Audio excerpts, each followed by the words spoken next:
Everyone. Sindhu घाटी सभ्यता हमारा कंप्लीट हो गया है, प्रीलिम्स का भी, मेंस का भी, और उसके ऑब्जेक्टिव क्वेश्चंस भी मैंने डाल दिए हैं। तो मैं आपसे यही कहूंगी कि आप सबसे पहले उसमें प्रीलिम्स पढ़ें, उसके बाद उसके क्वेश्चंस लगाएं जिससे आपके फैक्ट्स बहुत स्ट्रांग हो जाएंगे। उसके बाद आप उसका मेंस पढ़ें। सेम आज हम जो टॉपिक ले रहे हैं वह है वैदिक सभ्यता या वैदिक काल। इसका भी मैं प्रीलिम्स का भी वीडियो डाल चुकी हूँ और इसके ऑब्जेक्टिव्स भी मैं उसमें डाल चुकी हूँ, तो आप एक बार वो कर लीजिए। उसके बाद आप फिर ये मेंस का वीडियो देखिए। तो मतलब मुझे पूरा विश्वास है कि उसके बाद अगर कोई भी क्वेश्चन मेंस में पूछा जाता है तो आपका वह गलत नहीं होगा, ठीक है?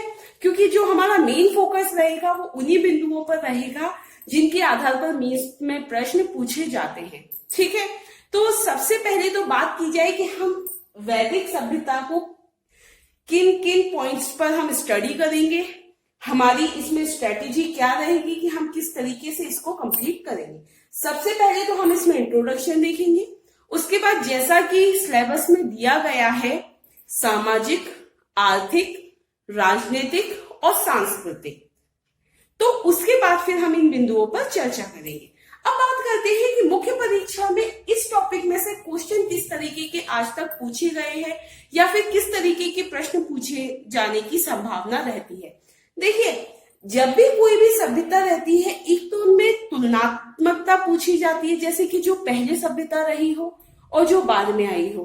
क्वेश्चन ये बन सकता है कि सिंधु घाटी सभ्यता और वैदिक सभ्यता में तुलनात्मक अध्ययन कीजिए, ठीक है? या फिर ये भी बन सकता है कि उनमें समानता क्या थी, ठीक है? इसके बाद सिर्फ वैदिक काल में ही, जैसे कि हमने प्रीलिम्स में पढ़ा था कि वैदिक काल को दो भागों में बांटा गया था, ऋग वैदिक काल या पूर्व वैदिक काल और दूसरा उत्तर वैदिक काल। तो फिर इन दोनों में भी समानता या फिर अंतर, ये क्वेश्चन भी बन सकता है, ठीक है? कि ऋग वैदिक काल और उत्तर वैदिक काल की सामाजिक जीवन में समानता बतलाइए, या फिर सामाजिक जनजीवन में अंतर बतलाइए, या फिर स्त्रियों की दशा में क्या गिरावट आई, जैसा कि हमने प्रीलिम्स में भी देखा था। यहाँ पर भी हम देखेंगे कि स्त्रियों की स्थिति थोड़ी सी कमजोर हुई थी उत्तर वैदिक काल में। तो ये भी एक क्वेश्चन बन सकता है कि ऋग वैदिक से उत्तर वैदिक काल में स्त्रियों की दशा में की स्थिति में क्या परिवर्तन आया, सकारात्मक या नकारात्मक, है ना? तो जब हम ये प्रश्नों को अपने माइंड में लेके चलेंगे तो हम जब ये चैप्टर पढ़ेंगे तो हमें पता रहेगा कि इसमें यहाँ से क्वेश्चन आ सकता है, तो उन पर थोड़ा सा हमारा ज्यादा फोकस रहेगा।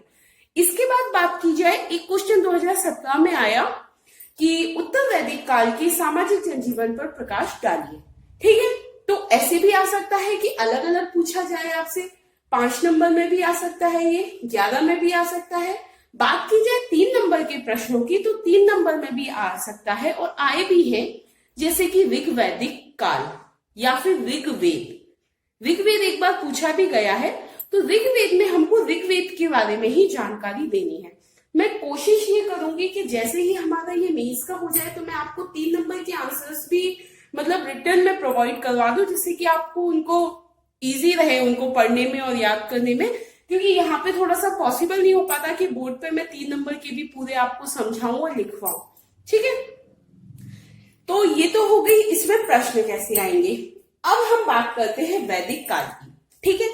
तो सिंधु घाटी सभ्यता के लगभग 200 वर्षों बाद, कितने वर्षों बाद? लगभग 200 वर्षों बाद, जैसा कि हमने सिंधु घाटी सभ्यता का जो समय पढ़ा था, जो कालानुक्रम था, वह था लगभग 2300 ईसा पूर्व से 1750 ईसा पूर्व तक का।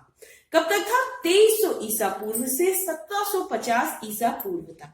और जो वैदिक सभ्यता का जो समय माना जाता है वह है 1500 ईसा पूर्व से 600 ईसा पूर्व तक। बीच में लगभग 200 साल का गैप रहा है, जिसके बारे में जानकारी नहीं है कि उस समय कैसी सभ्यता रही होगी, ठीक है? तो हड़प्पा सभ्यता के पतन के पश्चात भारत में जिस नई सभ्यता का उदय हुआ या जो नई संस्कृति प्रकाश में आई वह थी वैदिक संस्कृति, ठीक है? तो हड़प्पा सभ्यता के पतन के बाद कौन सी नई संस्कृति प्रकाश में आई? वैदिक संस्कृति। इस संस्कृति को वैदिक संस्कृति इसलिए कहा जाता है क्योंकि इसकी जानकारी हमें वेदों से प्राप्त होती है। ठीक है। क्यों कहा जाता है वैदिक काल को वैदिक काल? क्योंकि इसकी जो संपूर्ण जानकारी है वह हमें किससे प्राप्त होती है? वेदों से प्राप्त होती है। ये हमने छोटा सा एक इंट्रोडक्शन यहाँ लिखा हुआ है।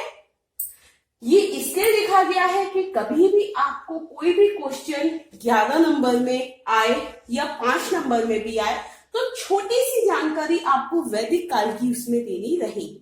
भले ही उसने पूछा हो आपसे कि आप ऋग्वैदिक काल की बताइए, लेकिन आपको एक लाइन वैदिक काल की लिखनी पड़ेगी, फिर एक लाइन उसमें ऋग्वैदिक काल की लिखनी पड़ेगी, जो हमने ऋग्वैदिक काल के बारे में भी हम डिस्कस करेंगे। ठीक है। उसके बाद जो उसने पूछा है वो हमें लिखना होगा। ऐसा नहीं है कि उन्होंने पूछा कि राजनीतिक स्थिति बताइए तो हम डायरेक्ट डाला कि ऋग्वैदिक काल में राजनीतिक स्थिति, तो ऐसे नहीं लिखना है। पहले हमको एक दो लाइन उसके बारे में जानकारी भी देनी है कि उसके बारे में हमें क्या पता है, उसके बाद जो उन्होंने पूछा है वो हमको उत्तर देना है। ठीक है।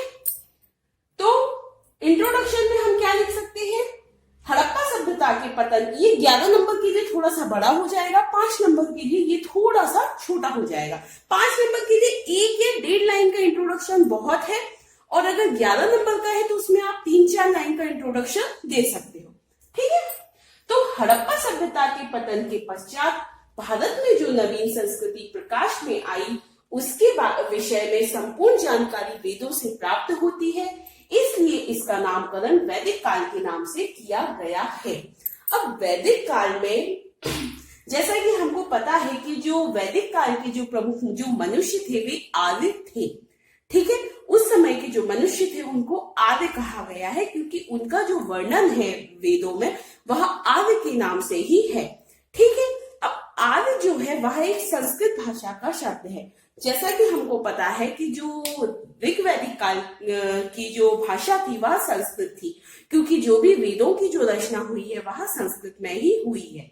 ठीक है। जो वेद है, लेकिन वेद उस समय लिखे नहीं गए हैं, ये भी अभी हम डिस्कस करेंगे। पहले हम आर्य के बारे में देख लेते हैं। आर्य जो है वह संस्कृत भाषा का शब्द है। इसका अर्थ होता है श्रेष्ठ, अभिजात या कुलीन। ठीक है। आर्य का अर्थ होता है श्रेष्ठ मनुष्य। ठीक है। यह एक संस्कृत भाषा का शब्द है और इसका अर्थ होता है श्रेष्ठ, अभिजात और कुलीन। अब देखिए यहां से आपका थोड़ा सा ये हिंदी का भी कुछ चीज कवर हो गई। हिंदी में पर्यायवाची आता है तो वो आपको थोड़ा सा यहाँ से जानकारी मिल गई है ना। हमको उनमें से कीवर्ड्स निकालने रहेंगे कि जिससे कि ऐसा ना हो कि जब हिंदी पढ़े तभी उसको पढ़े। अगर आपको कोई भी जानकारी यहाँ से भी दूसरे सब्जेक्ट की मिल रही है तो आप बिल्कुल लेते चलिए, क्योंकि सिर्फ हिस्ट्री का ही पेपर नहीं होगा, पेपर पूरे 6 होंगे, है ना। तो अगर हम एक दूसरे से थोड़ी थोड़ी जानकारी लेते चलेंगे तो हमको फिर ओवरऑल हेल्प ही मिलेगी। ठीक है। तो क्या क्या है? श्रेष्ठ, अभिजात और कुलीन। जैसा कि हमको पता है कि वैदिक काल के जो मनुष्य थे वे आर्य थे, इसलिए इस सभ्यता को आर्य सभ्यता या आर्य संस्कृति भी कहा जाता है। ठीक है। अब इसके बाद बात करते हैं कि वैदिक साहित्य। जैसे कि मैंने आपको बताया कि जब भी हम कोई भी टॉपिक पढ़ते हैं तो सबसे पहले जो भी हम प्राचीन सभ्यता पढ़ रहे हैं उसमें हम इस विषय की जानकारी लेते हैं कि उस सभ्यता की जानकारी हमको किस प्रकार प्राप्त हुई। ठीक है। सबसे पहले हम उनके स्रोतों की चर्चा करते हैं कि उनके क्या क्या स्रोत रहे होंगे, किन के आधार पर हमको ये पता चला कि किस आधार पर हम कह रहे हैं कि उनका सामाजिक जनजीवन ऐसा था या वो इस समय ये सभ्यता रही होगी। ये हमारा आधार क्या है, क्योंकि प्रमाण तो हमेशा जरूरी होता है ना। जब भी हम कोई बात कर रहे हैं तो एक प्रमाण हमारे पास होना चाहिए। तो सबसे पहले हम डिस्कस करेंगे कि इनके स्रोत क्या रहे। मैंने प्रीलिम्स में आपको डिटेल में थोड़ा सा पुरातात्विक स्रोत भी बताए हैं और वैदिक स्रोत भी बताए हैं, तो आप एक बार उधर भी देख लीजिएगा। यहाँ पर हम मेनली वैदिक साहित्य के बारे में चर्चा करेंगे। जैसा कि कहा जाता है कि वैदिक सभ्यता की जानकारी का प्रमुख स्रोत जो है वह वेद है, और वेदों में भी जो प्रमुख है वह है ऋग्वेद। तो जैसा कि हमने बताया कि जो वैदिक संस्कृति है इसके बारे में हमें जो प्रमुख रूप से जानकारी प्राप्त होती है वह वेदों से प्राप्त होती है, और उनमें से भी जो है वह ऋग्वेद सबसे ज्यादा प्राचीन और सबसे ज्यादा महत्वपूर्ण वेद है। सबसे ज्यादा जो जानकारी प्राप्त होती है वह ऋग्वेद से ही प्राप्त होती है। इसके बाद बात करते हैं, अब ये जो वेद होते हैं इनके बारे में ऐसा माना जाता है कि यह शाश्वत है। ऐसी मान्यता है कि यह शाश्वत है, ये बहुत प्राचीन है और इनकी जो रचना है वो स्वयं ईश्वर ने की है।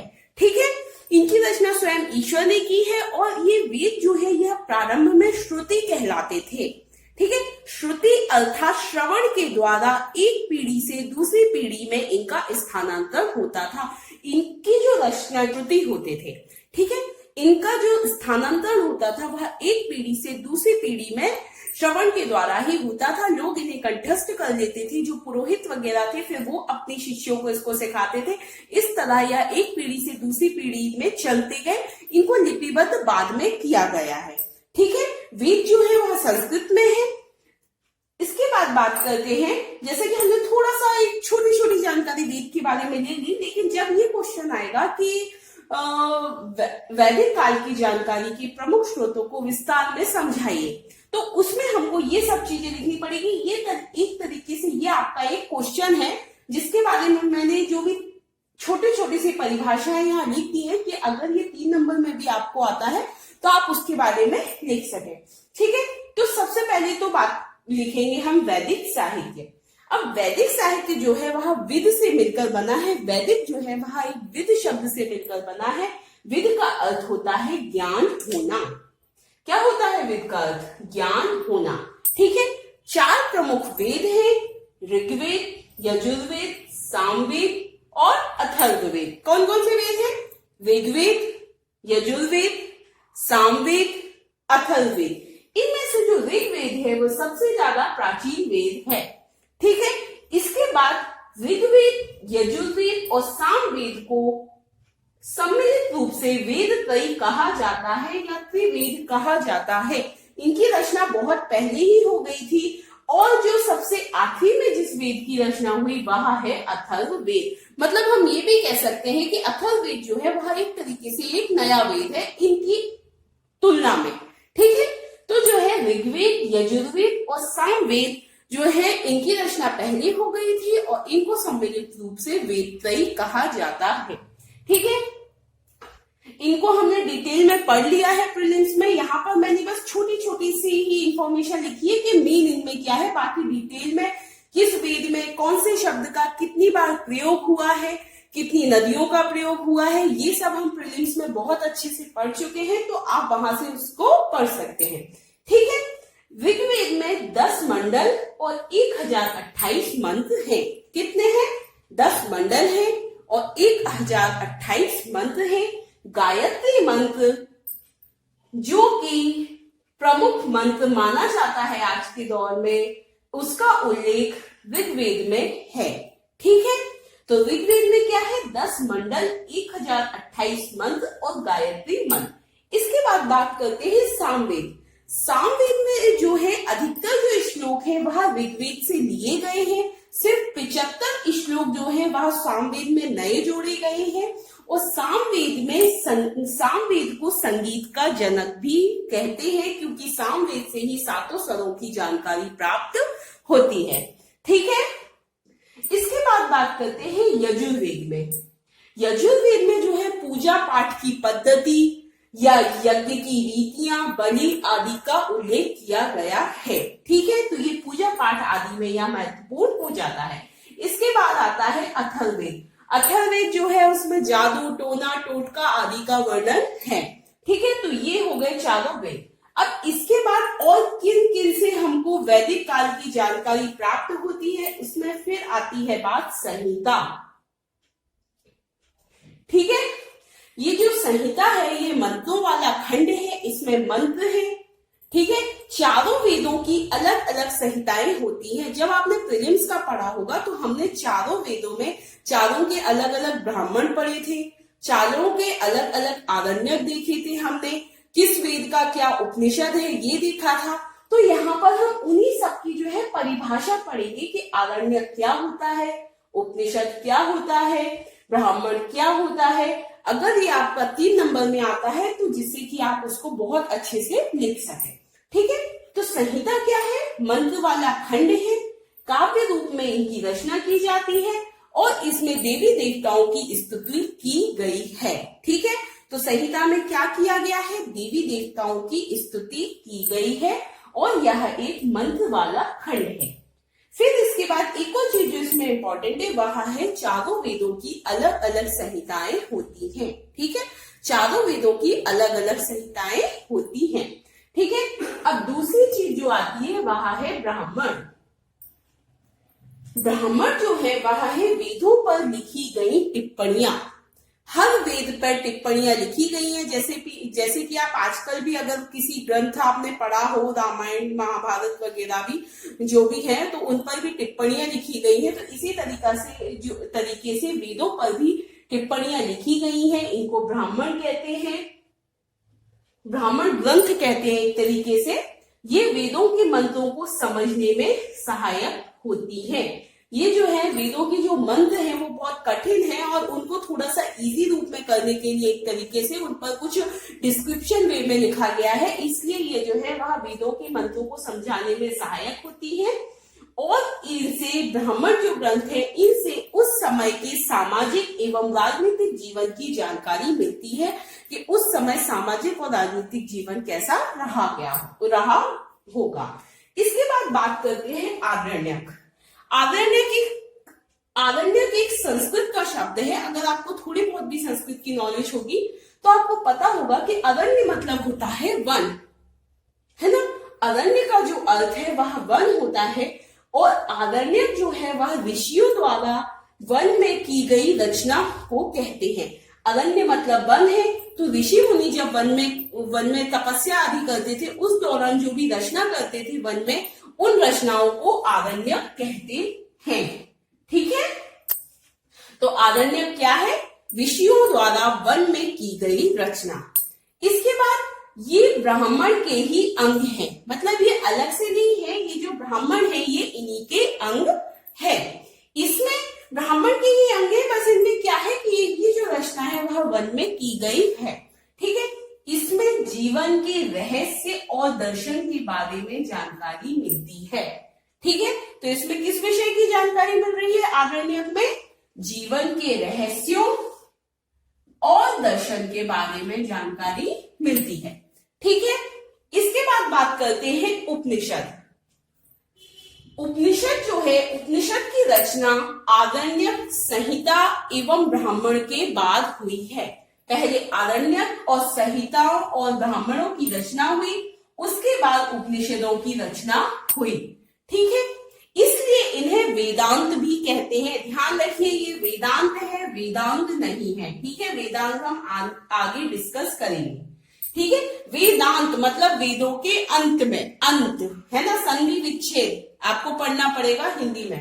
ठीक है, तो उपनिषद इनकी रचना आरण्यक, संहिताओं और ब्राह्मणों के बाद हुई है, इसलिए इन्हें वेदांत कहते हैं। इनकी संख्या 108 है। कितनी संख्या है? ये आपका प्रीलिम्स का फैक्ट हो गया है।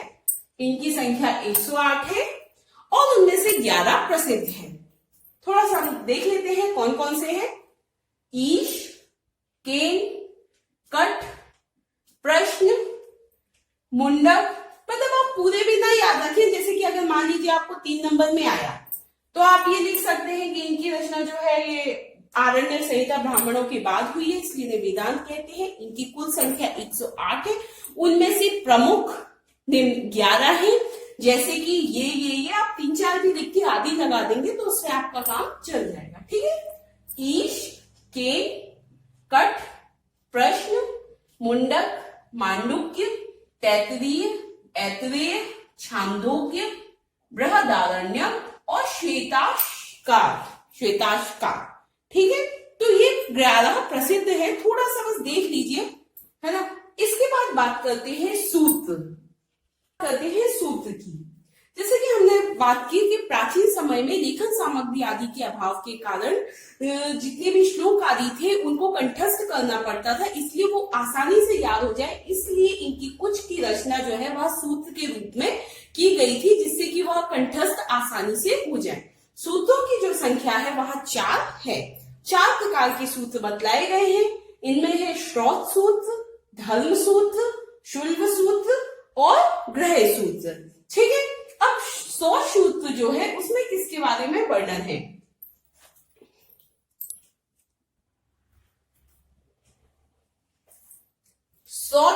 सूत्र, शॉर्ट में जो है वह यज्ञ विधि विधान आदि का वर्णन किया गया है। ठीक है, इसके बाद बात आ जाती है धर्म सूत्र। धर्म सूत्र में किसका क्या धर्म है, जैसे कि राजा का क्या धर्म होना चाहिए, एक ब्राह्मण का क्या धर्म होना चाहिए, या एक पिता का क्या धर्म होना चाहिए, वो सब जो भी वर्णन है वह धर्म सूत्र में किए गए हैं। मतलब कि किसका क्या कार्य है और उसका मतलब अपनी जो भी उसका पद है उसके प्रति क्या उसकी निष्ठा होनी चाहिए, वह सब इसमें वर्णन धर्म सूत्र में किया गया है। फिर शुल्ब सूत्र जो है वह ज्यामिति का जनक बोल सकते हैं इसको, क्योंकि इसमें हमें ज्यामिति के बारे में जानकारी मिलती है। यज्ञ वेदिकाओं आदि का जो निर्माण है, उनकी जो माप आदि की जो जानकारी मिलती है वह शुल्ब सूत्र से ही मिलती है। इसके बाद आता है ग्रह सूत्र। ग्रह सूत्र में यही कि गृहस्थ आश्रम के क्या क्या कर्तव्य है, 16 संस्कार आदि की जो जानकारी है वह सब ग्रह सूत्र से मिलती है। इसके बाद आते हैं वेदांग तथा उपवेद। ठीक है, वेदांग जैसा कि नाम से ही पता चल रहा है, वेदों के अंग। यह वेदों के अंग है, इनकी सहायता से वेदों को पढ़ने में आसानी होती है। मतलब इनकी सहायता से आसानी से वेदों को पढ़ा जा सकता है। जैसा कि हमने बात की, वेद जो है वह संस्कृत में है और इनको पढ़ने के बाद उन्हें पढ़ने में बहुत आसानी हो जाती है। वेदांगों की जो संख्या है वह 6 है। कितनी संख्या है वेदांगों की? 6 है। अब कौन कौन से हैं वेदांग, ये देख लेते हैं हम। व्याकरण, शिक्षा, कल्प, निरुक्त, छंद और ज्योतिष। 6 है वेदांग। व्याकरण, शिक्षा, कल्प, निरुक्त, छंद और ज्योतिष। जैसा कि हम देखते हैं ना, व्याकरण आदि पढ़ते हैं या फिर छंद आदि पढ़ते हैं तो उनकी सहायता से हमको इन वेदों को समझने में बहुत आसानी होती है। उसके बाद बात करते हैं उपवेद। उपवेद की जो संख्या है वह 3 है। आयुर्वेद, धनुर्वेद और गंधर्ववेद, ये 3 उपवेद है। इसके बाद इनमें किस किस का वर्णन है, जैसे कि औषधि संबंधी ज्ञान आयुर्वेद में है, फिर युद्ध कला और भवन निर्माण कला, इन सब का जो है उपवेद में वर्णन है। फिर उसके बाद बात आती है पुराण की। पुराण जैसे कि नाम से ही समझ में आ रहा है, पुराना या प्राचीन। ठीक है, तो पुराणों से जो है वहां प्राचीन इतिहास की जानकारी मिलती है। संसार की उत्पत्ति का वर्णन जो है वह पुराणों में दिया गया है। ठीक है, इनकी जो संख्या है वह 18 है। पुराणों की कितनी संख्या है? 18 है। ये प्रीलिम्स में भी क्वेश्चन आ सकता है। ठीक है, इसके बाद बात करते हैं स्मृतियां। स्मृतियां जैसे कि आपने पढ़ा होगा, ये तो मनुस्मृति कई बार प्रीलिम्स में भी क्वेश्चन आया है ना। तो आचरण संबंधी नियम तथा उप नियमों का उल्लेख स्मृतियों में किया गया है। किसका उल्लेख है? आचरण संबंधी नियम तथा उप नियमों का उल्लेख, कैसा आचरण होना चाहिए, यह सब उल्लेख जो है वह स्मृतियों में किया गया है। इसके अलावा जो है व्यक्ति का क्या कर्तव्य होना चाहिए और जिस जाति का वह है उसका क्या कर्तव्य होना चाहिए, इन दोनों का ही उल्लेख जो है वह स्मृतियों में किया गया है। इसीलिए हमने इसमें लिखा कि आचरण संबंधी नियम, कैसा आचरण करना चाहिए, है ना। ये सारे जो नियम है उनका उल्लेख किसमें किया गया है? स्मृतियों में किया गया है। जो प्रमुख है वह है मनुस्मृति, पाराशर स्मृति। ठीक है, इसके बाद ये तो हो गई हमारा क्या क्या साहित्य है, क्या क्या स्रोत है वैदिक सभ्यता के। इसके बाद अब जब हम स्टार्ट करेंगे वैदिक काल में भी, जब ऋग वैदिक काल, तो थोड़ा सा हम उसका इंट्रोडक्शन देख लेते हैं कि ये जो वैदिक साहित्य है, वैसे तो हमने ये पढ़ा कि इनकी जो रचना मानी जाती है वह ईश्वर के द्वारा मानी जाती है, लेकिन कुछ विद्वान आदि ऐसे हैं, उन्होंने ऐसा कहा है कि वैदिक साहित्य है जो है उसके निर्माता आर्य थे। ठीक है, क्योंकि उसमें कहीं कहीं आर्य का उल्लेखित, उनको ऐसा मतलब लगता है कि वैदिक साहित्य के निर्माता आर्य थे। क्योंकि अगर ये क्वेश्चन भी आ जाता है तो आपको थोड़ा सा इसके बारे में जानकारी होनी चाहिए कि आप उसमें क्या लिखेंगे। ठीक है, तो वैदिक साहित्य के निर्माता जो थे वह आर्य थे। या फिर हम ऐसा भी कह सकते हैं कि आर्यों ने जिस साहित्य की रचना की वह वैदिक साहित्य के नाम से जाना जाता है। ठीक है, फिर जो ये वैदिक काल है इसको दो भागों में बांटा गया है, जैसा कि हमने पहले भी देखा, ऋग्वैदिक काल या पूर्व वैदिक काल, और दूसरा है उत्तर वैदिक काल। ठीक है, तो इनकी जो संस्कृति है उसको भी दो भागों में बांटा जा सकता है, ऋग्वैदिक संस्कृति या पूर्व वैदिक संस्कृति, और दूसरी है उत्तर वैदिक संस्कृति। ये हमने एक जनरल इंट्रोडक्शन देख लिया है वैदिक काल का। अब नेक्स्ट लेक्चर में हम डिस्कस करेंगे ऋग्वैदिक काल, और उसके बाद हम करेंगे उत्तर वैदिक काल। फिर उसके बाद हम इन दोनों में क्या कंपैरिजन है और इन दोनों में क्या समानता है, समानता और क्या क्या अंतर है, इन दोनों के बारे में भी हम डिस्कस करेंगे, क्योंकि क्वेश्चन वहां से भी बनने के चांसेस होते हैं। ठीक है, ओके।